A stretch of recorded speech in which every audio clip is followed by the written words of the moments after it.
आज हम बनाने वाले हैं सोयाबीन की वो सब्जी जिसे खा के आपको सभी को मज़ा आने वाला है। तो यहाँ पे लिया है हमने एक पैन 1.5 कप सोयाबीन। तो अब हम क्या करेंगे, सबसे पहले सोयाबीन को गर्म पानी के अंदर भिगो देंगे, जिससे क्या होगा हमारी सोयाबीन सॉफ्ट हो जाएगी। तो मैं इसे 15 मिनट के लिए भिगो देती हूँ। इस तरीके से किसी भी खुले बर्तन के अंदर पानी डाल के आप उस सोयाबीन को भिगो दो और फिर इसे 15 मिनट के लिए रेस्ट पे रख देते हैं हम। तो हमने यहाँ पे सोयाबीन को अच्छे से भिगो दिया है और अब मैं इसे 15 मिनट के लिए रेस्ट पे रख देती हूँ ढक के। तो यहाँ पे देखो, ये हमारी सोयाबीन बिल्कुल सॉफ्ट हो गई है और अब हम इसे निकाल लेते हैं। इसका पानी पूरा नितार के इस सोयाबीन को हम दूसरे बर्तन के अंदर निकाल लेंगे। तो हाथों से इस तरीके से दबाते हुए आपको सारी सोयाबीन को निकालना है, क्योंकि अगर सोयाबीन के अंदर पानी रह गया तो हमारी सोयाबीन की सब्ज़ी अच्छी नहीं बनेगी, इसलिए आपको इस तरीके से निकालना है। अब हम क्या करेंगे, अब इस सोयाबीन के अंदर डालेंगे हम 2 चम्मच बेसन। तो मैं यहाँ पे 2 चम्मच बेसन डाल रही हूँ इसके अंदर। और अब मैं डालूँगी इसके अंदर मसाले। तो यहाँ पे मैंने आधी चम्मच लाल मिर्च पाउडर लिया है और आधी चम्मच ही लेंगे हम हल्दी पाउडर, आधी चम्मच की चौथाई लेंगे हम हल्दी पाउडर। और यहाँ थोड़ा सा डालेंगे हम इसके अंदर नमक, ताकि क्या होगा, इन मसालों को अब हम सबको चम्मच से इस तरीके से मिक्स कर लेंगे, ताकि जो हमने बेसन डाला ना, ये बेसन हमारी पूरी सोयाबीन पे लग जाना चाहिए, बिल्कुल अच्छे से कोटिंग हो जाना चाहिए। अच्छे से मिलाना है हमें कि हमारी एक भी सोयाबीन बिना बेसन के ना रहे। तो बिल्कुल आपको सारे मसाले अच्छे से मिक्स करने हैं इसी तरीके से, ताकि हमारी सोयाबीन बिल्कुल अच्छे से कोटिंग हो जाए। तो यहाँ पे देखो, हमने मिला लिया है बिल्कुल अच्छे से और हमारे सारे मसाले सोयाबीन पे अच्छे से लग गए हैं। तो अब हम क्या करेंगे, अब यहाँ पे मैंने एक ली है कढ़ाई। इस कढ़ाई के अंदर हमने तेल पहले से ही चढ़ा दिया था गर्म होने के लिए, और अब मैं ये सोयाबीन इसके अंदर डाल दूँगी। तो जितनी आएगी हम उतनी ही डालेंगे और इन्हें थोड़ी सी हम फ्राई कर लेते हैं सोयाबीन को। तो इससे क्या होगा, ये जो मसाले हैं ना हमारी सोयाबीन के अंदर अच्छे से लग जाएंगे। तो इन्हें इस तरीके से पलट लेंगे हम। एक तरफ से हमारी सोयाबीन फ्राई हो गई है तो दोबारा इस तरीके से पलट लेंगे और पलटते हुए इन्हें अच्छे से फ्राई करना है हमें सोयाबीन को, जब तक हमारा इसके अंदर जो बेसन लगा हुआ है वो बिल्कुल अच्छे से पक नहीं जाता, तब तक हमें इस सोयाबीन को अच्छे से फ्राई कर तैयार करना है। जिस तरीके से मैं बता रही हूँ आपको उसी तरीके से बिल्कुल से फ्राई करना है। अब बची हुई मैं सारी सोयाबीन निकाल लूँगी और जो बची हुई सोयाबीन है वो भी हम इसी तरीके से फ्राई कर लेंगे।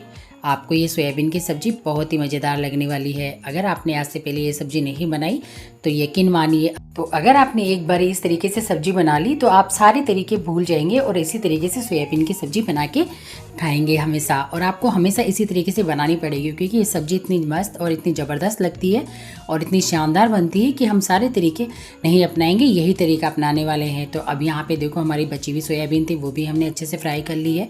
इसका कलर अच्छे से कलर चेंज हो गया है। तो अब हम इसे भी निकाल लेते हैं अच्छे से।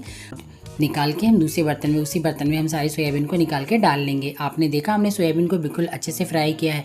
ऐसा नहीं कि बेसन में डालते ही आप उसे निकाल लो, तेल के अंदर डालते ही वो अच्छे से फ्राई नहीं हुई और आपने उसे निकाल लिया तो सब्ज़ी का वो टेस्ट नहीं आएगा जो आना चाहिए। इसलिए आपको सोयाबीन को अच्छे से फ्राई करना है इस तरीके से।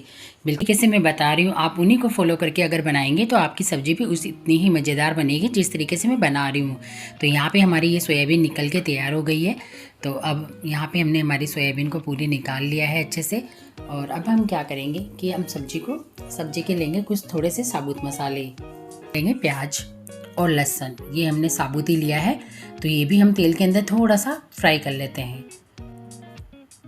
इसी तरीके से आप इन्हें 2 मिनट के लिए पकाइए ताकि ये भी अच्छे से फ्राई हो जाएंगे।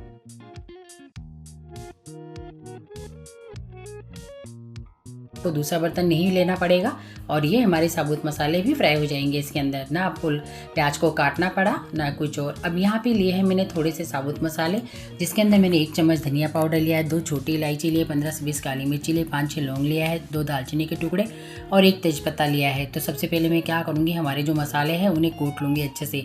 हमें दरदरा उन्हें कूट के तैयार करना है। जो हमने प्याज और लहसुन फ्राई किया है बस उसे भी इसी टमाटर के अंदर डाल देंगे और इसकी ग्रेवी बना लेंगे। एक इसका पेस्ट बनाना है हमें, जिस तरह से हम ग्रेवी बनाते हैं बस उसी तरीके से। तो यहाँ पे हमारी ये ग्रेवी बनके बिल्कुल तैयार हो गई है कंप्लीट। अब यहाँ पे मैंने उसी कढ़ाई के अंदर थोड़ा सा डाल दिया है जीरा।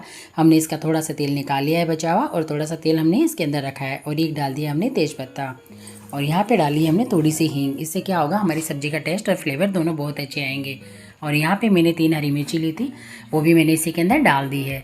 अब यहाँ पे जो हमने साबुत मसाले कूटे थे वो भी मैंने तेल के अंदर ही डाल दिया है और इसे 1 मिनट के लिए पकाएंगे हम अच्छे से। और यहाँ पे जो हमने ग्रेवी पीसी थी वो ग्रेवी हम इसी तेल के अंदर डाल देंगे और अब इसे मिला लेते हैं अच्छे से इस ग्रेवी को।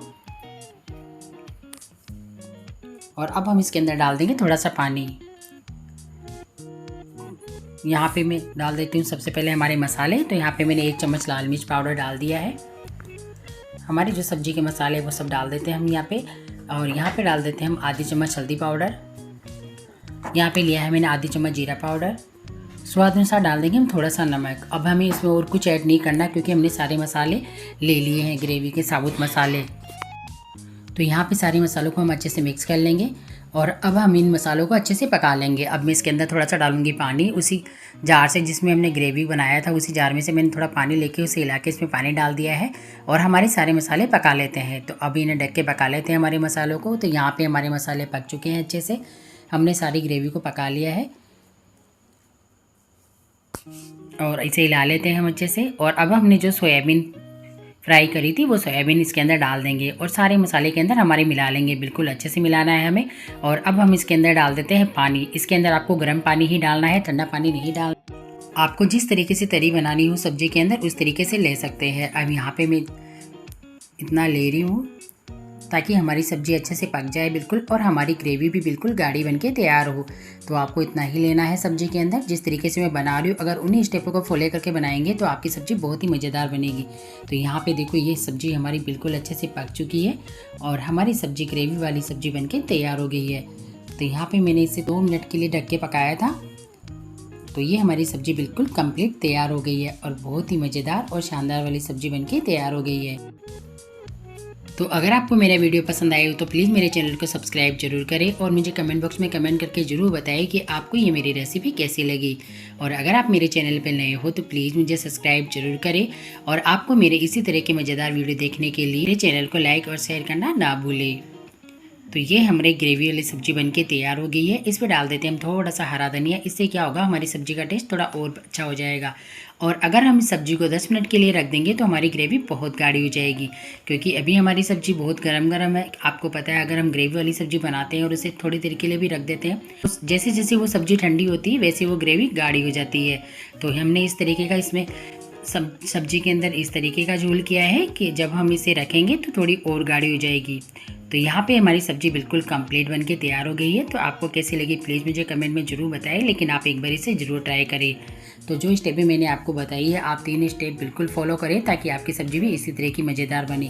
पहले स्टेप तो ये कि जब आप इस सोयाबीन के अंदर बेसन डालें तो उसे बिल्कुल अच्छे से सोयाबीन के अंदर मिला लें। दूसरी स्टेप ये कि जब हम इन्हें फ्राई करें तो बिल्कुल अच्छे से फ्राई करनी है आपको ताकि हमारी सोयाबीन की सब्ज़ी बहुत ही मज़ेदार बने। तीसरी ये कि जब हम इसके अंदर पानी डालें तो हमारी सब्ज़ी के अंदर गर्म पानी ही डालें, ठंडा पानी नहीं डालें, नहीं तो हमारी सब्ज़ी ख़राब हो जाती है। तो चलो तो अब मिलते हैं अगले वीडियो के अंदर।